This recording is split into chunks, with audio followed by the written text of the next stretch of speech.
Nibyo reka mbasuze kandi mbifurize kugubwa neza mboneye kubaha ikaze kuri tariki ya 11 z'ukwezi kwa gatatu umwaka wa 2026 tugarutse muri studio tujye kureba amwe makuru agezweho kugeza ku isaha yakomeje kugenda avugwa ndetse anagarukwaho nibijyanye n'ibitero bikomeje kumvikana mu mujyi wa Goma.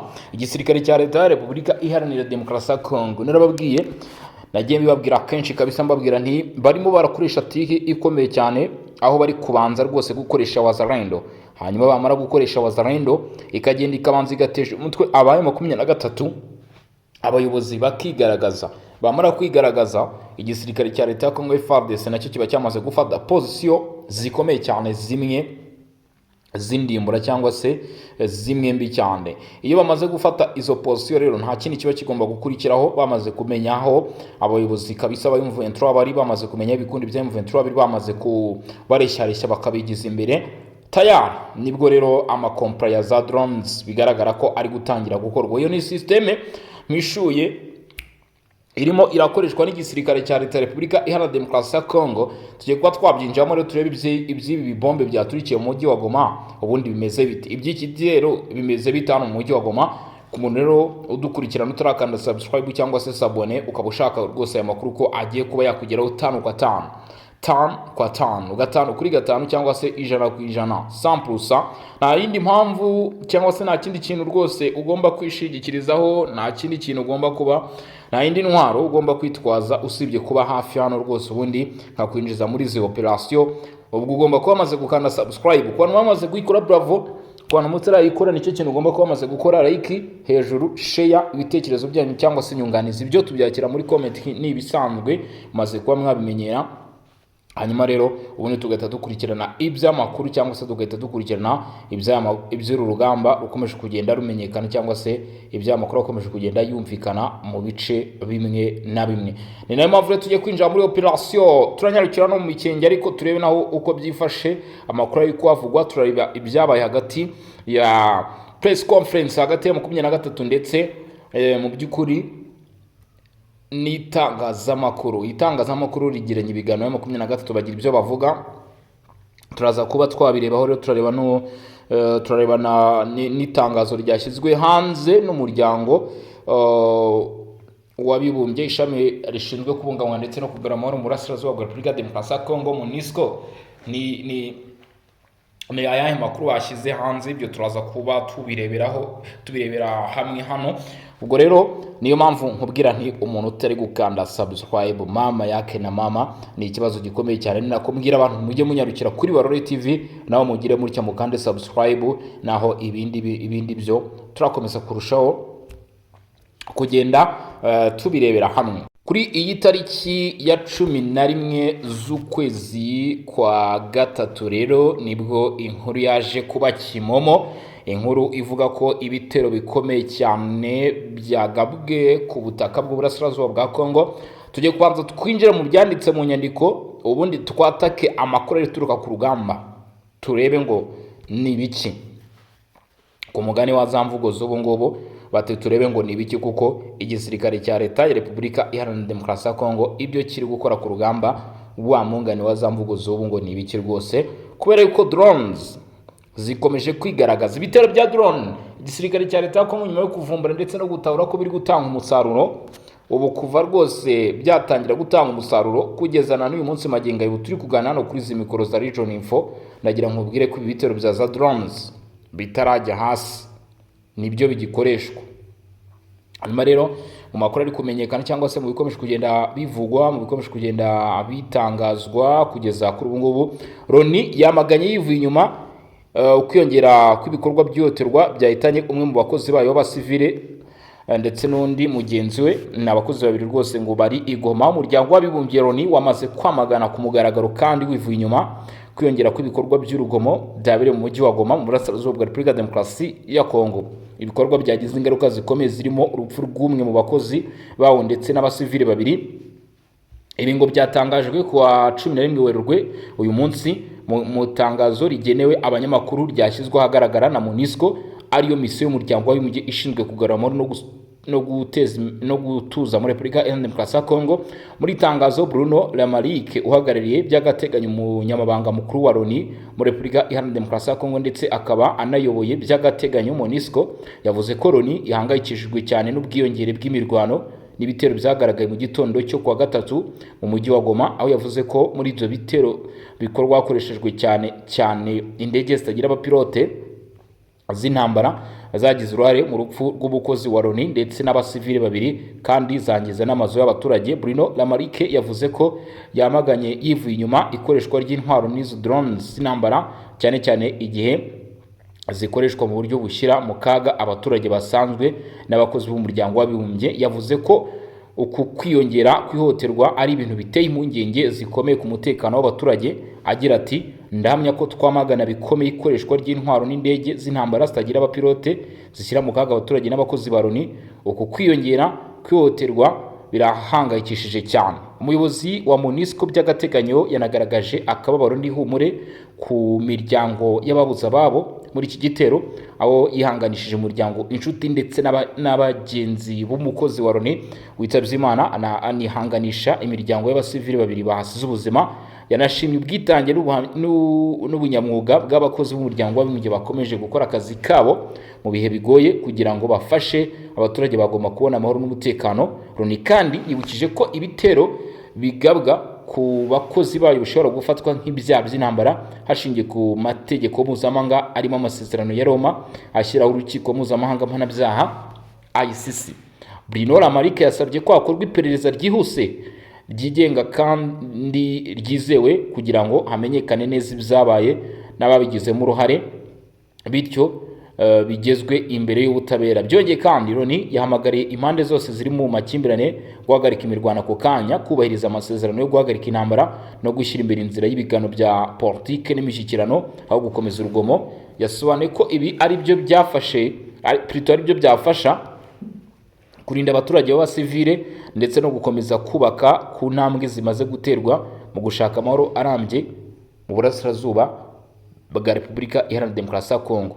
Mu gusoza iri tangazo, MONUSCO yashimangiye ko ati tuzakomeza gufatanya n'abandi mu bikorwa bigiye bitandukanye, mu bikorwa mpuzamahanga mu gushaka ibisubizo birambye byagarura amahoro n'umutekano mu karere. Iyo akaba ari MONUSCO rero ivuga kuri ibi bitero bikomeje rwose guca igikuba. Ni ibitero bikomeye cyane bya drone bikomeje kugabwa ku butaka bw'uburasirazuba bwa Kongo, aho bivugwa ko ari ibitero by'igisirikare cya leta ya Kongo birimo byibasira imyanya itandukanye y'umujyi wa Goma, ibice bigaragaramo cyangwa se kugeza uyu munsi kugeza na magingo aya ngaya byumvikanamo abarwanyi ba M23, dore ko bamaze umwaka wose uyu mujyi wa Goma rwose bawigaruriye. Ubu rero hakaba hatangiye ibitero. Turibaza niba igisirikare cya leta ya Repubulika Iharanira Demokarasi ya Kongo cyaba cyatangiye ibikorwa byo kwigaruza cyangwa se kugumana ibi bice.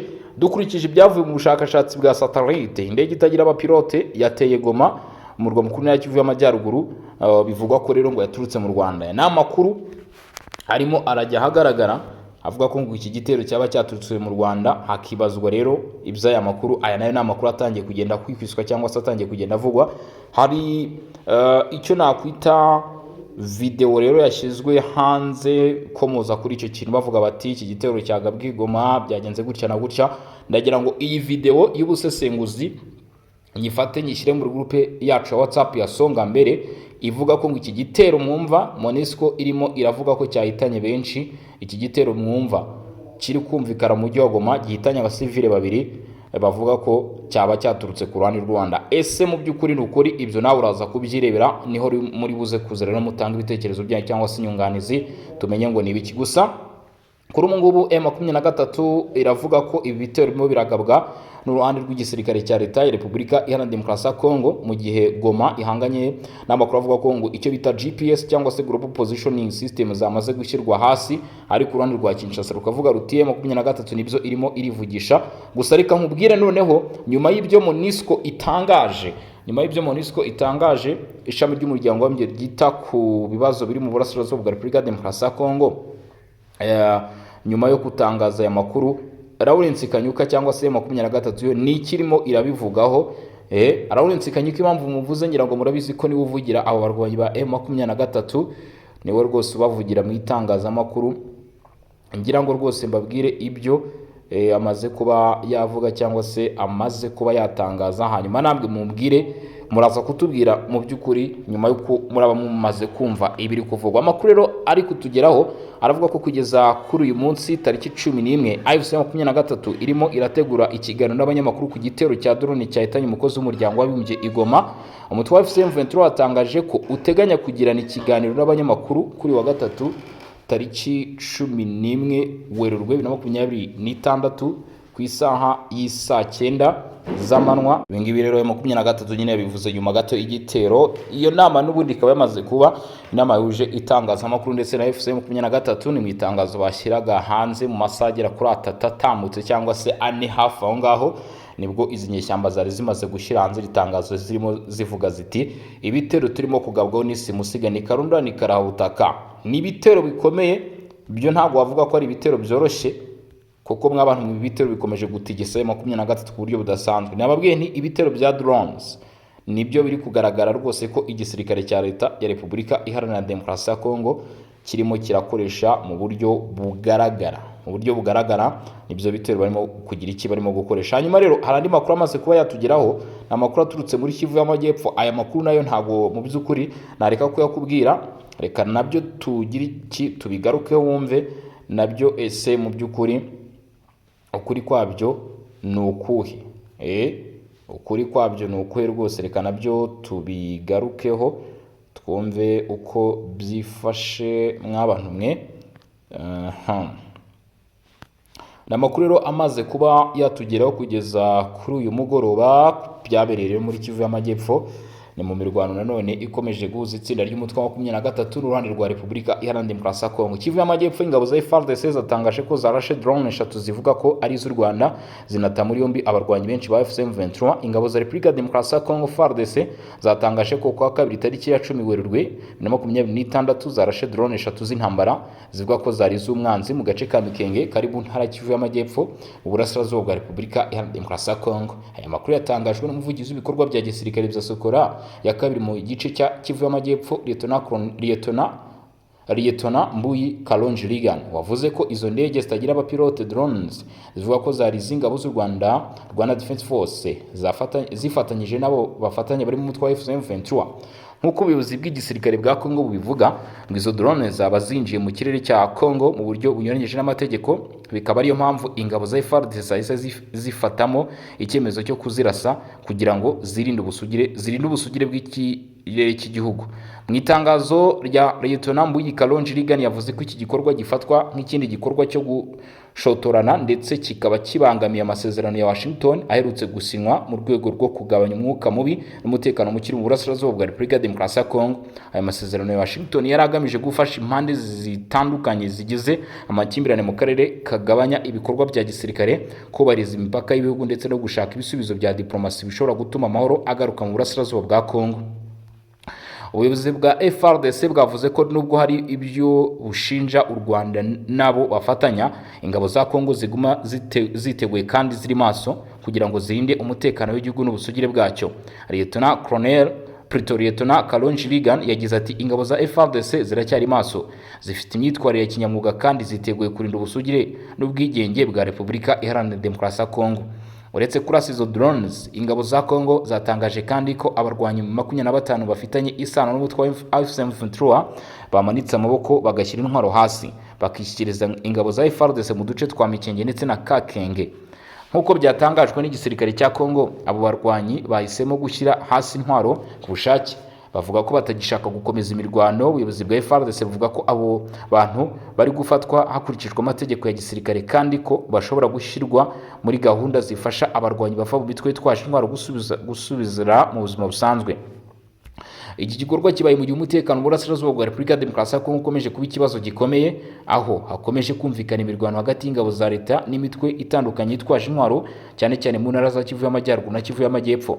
Abasesenguzi bavuga ko amakuru nk'ayo akomeje kongera umwuka mubi mu mubano hagati ya Kongo n'u Rwanda, mu gihe buri ruhande rukomeza gushinja urundi uruhare mu bibazo by'umutekano muke muri aka karere. Nubwo bimeze bityo, imiryango mpuzamahanga n'ibihugu bitandukanye bikomeje gusaba impande zose kugabanya ibikorwa bya gisirikare, gushyira imbere ibiganiro bya diplomasi no gushaka ibisubizo birambye byagarura amahoro mu karere k'ibiyaga bigari. Nk'uko rero amakuru abitugaragariza kugeza kuri uyu munota cyangwa se kugeza na magingo aya ngaya, ni ibikomeje kugenda bivugwa, ni ibikomeje kugenda bigarukwaho. Nanone hari rero ibyavuzwe nyuma ya nama uwo bita Lawrence Kanyuka yavugaga, hari ibyakurikiyeho cyangwa se hari ibimaze gutangazwa. Ni inama rero yahuje ndayita inama ariko ni press conference cyangwa se ni ikiganiro n'itangazamakuru cyahuje bamwe mu bayobozi b'umutwe wa 23 ndetse n'itangazamakuru bagira ibyo bavuga ku gitero cyari kimaze kumvikana, aho bamwe bavuga ngo icyo gitero ahubwo gishobora kuba cyakozwe nkana. Ndaje ngushyire iyo video muri groupe yacu WhatsApp, unyarukire ugende uyirebe, urebe nawe uko birimo biratangazwa. Igoma, Colonel Nanga yashinje FARDC kuba inyuma y'igiturika cyabaye mu gitondo, aho avuga ko cyari kigamije kwica abayobozi ba M23. Umuyobozi wa politike w'iro M23 kuri Nanga yatangaje ko igiturika cyabaye mu gitondo cyo kuri uyu munsi mu mujyi wa Goma mu ntara ya Kivu y'Amajyaruguru mu burasirazuba bwa Repubulika Demokarasi ya Kongo, cyaba cyakozwe n'ingabo za leta ya Kongo FARDC. Nanga bivuze mbere yuko hasohoka ibisubizo by'iperereza rikiri gukorwa ku cyateye icyo giturika cyateje impungenge mu baturage bo muri uwo mujyi. Mu magambo ye, Colonel Nanga yavuze ko ibyo byabaye Igoma bitari igitero gisanzwe cya gisirikare, ahubwo ko byari igikorwa cyateguye kigamije kwica abayobozi bakuru ba politike n'abagisirikare b'umutwe wa M23. Yavuze ko mu bantu bari bagamijwe muri icyo gitero harimo we ubwe Colonel Nanga ndetse n'umuyobozi wa gisirikare w'uyu mutwe General Sultan Makenga. Uko Nanga bivuga, igitero cyakozwe hakoreshejwe uburyo bwihariye bw'intambara bugamije kugaba igitero ku bantu runaka aho kuba ingabo ziri ku rugamba. Yemeje ko ari igikorwa abona nk'igerageza ryo guhitana abayobozi b'uyu mutwe. Ibi navuga ko bishobora kurushaho gukaza umwuka mubi mu ntambara iri mu burasirazuba bwa Repubulika Demokarasi ya Kongo. Aya magambo ya Colonel Nanga aje mu giperereza ku cyabaye riri gukorwa, kandi nta rwego rwigenga cyangwa mpuzamahanga ruratangaza ku mugaragaro waba nyirabayazana w'icyo gitero. Ku rundi ruhande, ubuyobozi bwa leta ya Kongo n'ingabo za FARDC ntibwari bwahise butanga ibisobanuro birambuye ku byo Nanga yabashinje. Icyakora iki giturika cyabereye mu mujyi wa Goma gikomeje guteza impungenge mu baturage, cyane ko kije mu gihe aka karere kamaze igihe karibo umutekano muke n'imirwano hagati y'ingabo za leta ya Kongo n'umutwe wa M23. Abasesenguzi mu bya politike n'umutekano bavuga ko gushinjanya hagati y'impande ziri mu makimbirane bishobora kurushaho gukaza umwuka mubi, cyane cyane mu gihe kiri gushakishwa ibisubizo bya diplomasi n'imishyikirano bishobora gufasha kugarura amahoro mu burasirazuba bwa Repubulika Demokarasi ya Kongo. Mu gihe iperereza rikomeje, amaso y'abaturage ndetse n'imiryango mpuzamahanga ikomeje kureba ibisubizo bizatangazwa kugira ngo hamenyekane ukuri ku byabereye Goma n'uwaba ari nyuma y'icyo gitero cyateje impagara muri mujyi nyuma yo guhitana bamwe mu bayobozi bagiye batandukanye. Nk'uko twagiye tubigarukaho, iki gitero rero kikaba cyahise giteza icyo twakwita nk'ubwega, aho abenshi bakomeje kwibaza bati se ni igisirikare cya leta ya Kongo kiri nyuma y'iki gitero? Niyo 23 iri iki gitero se ari 23 yabifitemo izihe nyungu? Mu karere rero, Minisitiri Dr Bizimana yanyomoje amakuru aherutse gutangwa n'umuhungu wa Habyarimana. Ni Minisitiri w'Ububanyi n'Amahanga President, ni Minisitiri bumwe bw'Abanyarwanda n'inshingano mboneragihugu Dr Bizimana Jean Damascene w'u Rwanda yanyomoje umuhungu wa Habyarimana Juvenal wayoboye u Rwanda Jean-Luc Habyarimana, wavuze ko urukiko mpuzamahanga rwashyiriweho u Rwanda rutigeze ruhamya ko Jenoside yakorewe Abatutsi yateguwe. Dr Bizimana yagaragaje ko ibivugwa na Jean-Luc Habyarimana ari ibinyoma byambaye ubusa, kuko ICTR yemeje ko hadashobora kuba Jenoside hatabaye umugambi wo gukora icyo cyaha cyangwa hatabaye kuyitegura. Ati mu byemezo byayo byose ICTR yemeje ko Jenoside yakorewe Abatutsi yabaye mu Rwanda hari mu mugambi wo gutsemba Abatutsi. Ingingo ya mbere, Dr Bizimana yongeye kwibutsa ni urukiko rwagaragaje ko hatabaho Jenoside nta mugambi wo kuyikora wabayeho. Itegeko mpuzamahanga ku kurwanya Jenoside ryo ku itariki 9 Ukuboza 1948 ntabwo ryavugaga neza ijambo gutegura, ariko ryakoreshaga kugambirira gukora. Ingingo yaryo ya kabiri, Bizimana yerekana ko Jenoside ikorwa igihe hari umugambi wo kwica itsinda runaka cyangwa guteza ibikomere bikomeye ku mubiri cyangwa mu mutwe ku bagize iryo tsinda, gushyira abagize iryo tsinda mu mibereho igamije kurimbura yaba burundu cyangwa igice cyaryo, gufata ingamba zigamije kubuza iryo tsinda kubyara cyangwa kwimura ku ngufu abana baryo bakajyanwa mu rindi tsinda. Ibi byose bikozwe bigamije kurimbura burundu cyangwa igice itsinda runaka rishingiye ku bwenegihugu, ku bwoko, ku ibara ry'uruhu cyangwa ku dini ryaryo. Ati ni itegeko mpuzamahanga ku cyaha cya Jenoside icya kabiri yamugaragarije nuko urukiko rwa Esitara narwo rwemeje ko hari umugambi wo gutsemba abatutsi. Dr Bizimana yerekanye ko guhera ku ya mbere Mutarama 1994 kugeza ku itariki 31 Ukuboza uwo mwaka Esitara yemeje mu byemezo byayo ko hari umugambi wo kurimbura ubwoko bw'abatutsi byakurikiwe n'ibyaha bya jenoside ndetse n'ibyaha byibasiye inyokomuntu. Mu bantu 78 ubushinjacyaha bwaregaga icyaha cya jenoside 65 baragihamijwe bakatirwa n'igihano cy'igifungo cyari hagati y'imyaka 3 na 15 ku bemeye icyaha barimo Serushago Omar, Rutaganira Vincent, Paul Bisengimana, Michel Bagaragaza, Joseph Serugendo, George Rugeyu n'abandi, mu gihe rwanakata igihano cy'igifungo cya burundu kubanze kwemera icyaha barimo n'abateguye umugambi wa jenoside. Dr Bizimana kandi yamugaragarije ko gutegura umugambi byari izingiro mu kwemera icyaha kwa Jean Kambanda wabaye minisitiri w'intebe, mu kwemera nyine ko ibyo byaha byakozwe. Dr Bizimana kandi yamugaragarije ko gutegura umugambi wa jenoside ari izingiro. Yavuze ko kwemera icyaha kwa Jean Kambanda kugaragaza ko jenoside yakorewe abatutsi yari yarateguwe mbere ya tariki 3 Mata kandi hagashyirwaho urukurikirane rw'ibikorwa byo gutegura no gushyira mu bikorwa jenoside bikozwe n'ubutegetsi guhera ku itariki 7 Mata.